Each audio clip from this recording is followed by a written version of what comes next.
අද දිනේදී දිවයිනේ බස්නාහිර, සබරගමුව, මධ්‍යම, වයඹ සහ උතුරු පළාත්වලත් ගාල්ල සහ මාතර දිස්ත්‍රික්කවලත් විටිමිට වැසි ඇති වෙනවා.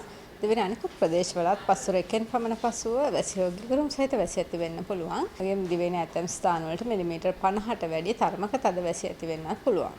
කංකසන්තොරේ සිට කොළඹ, ගාල්ල හරහා මාතර දක්වා වෙරළට ඔබ්බෙන මුහුදු ප්‍රදේශවල තැනින් තැන වැසියෝග්‍ය ගුරුම් සහිත වැසි ඇති වෙනවා.